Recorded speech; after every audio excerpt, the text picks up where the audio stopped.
বর্ষাকালে গ্রামাঞ্চলে প্রায়ই একটি জিনিস দেখা যায়, সেটি হলো কাঠছাতু। শুকনো কাঠের ওপর বৃষ্টির জল পড়লে এই ধরনের ছাতু গজিয়ে ওঠে। তবে এগুলো কিন্তু খাওয়ার যোগ্য না। মনে করা হয় এই ছাতুগুলি বিষাক্ত, তাই গ্রামের কোনো মানুষই এই কাঠছাতু খায় না। মাটিতে জন্মানো ছাতু খাওয়া গেলেও কাঠছাতু কখনোই খাওয়া হয় না। এটা একটা আম কাঠের ওপর কীভাবে ছাতুগুলো হয়েছে দেখুন, অসাধারণ ছাতুর বিন্যাস। এই আম কাঠটা পড়েছিল আর আম কাঠের ওপরেই দেখুন কত ছাতু হয়েছে। যদি এগুলো খড়ের ওপর হতো তাহলে গ্রামের মানুষরা এগুলো অনায়াসে খেতে পারত, কিন্তু এই ছাতুগুলো গ্রামের কোনো মানুষই খায় না, আমরাও খাই না। তবে আমাদের এখানে গ্রামাঞ্চলে এরকম ছাতু প্রচুর পরিমাণে গজিয়ে ওঠে এখানে ওখানে। যেখানেই গাছের গুঁড়ি অথবা কাঠ দেখা যায় সেখানেই গজিয়ে ওঠে কাঠছাতু।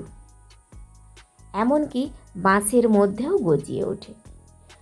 আসলে বর্ষার সময় ওই যে গাছের গুঁড়িগুলো পচন শুরু হয় এবং ওর মধ্যে একটু সাদা ধরনের ভেবনা জাতীয় উঠে যায় এবং তার ওপর দিয়েই গজিয়ে ওঠে নতুন নতুন ছাতু অনেক রকমের হয় আমাদের এখানে।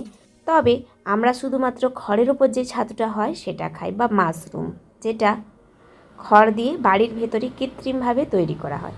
প্রাকৃতিক এই ছাতুগুলো খেতে মানুষ অতটা চায় না, কারণ মানুষ মনে করে এগুলোর ওপরে অনেক কিছু বিষাক্ত পদার্থ থাকতে পারে, বা কোনো সাপের মুখ দেয় বিষ। অনেকে গ্রামাঞ্চলে এরকম ছাতু খেয়ে মারাও যায়, তাই ভয়েও মানুষ খায় না। কারণ আমাদের এখানে প্রচুর পরিমাণে বিষধর সাপের উৎপাত।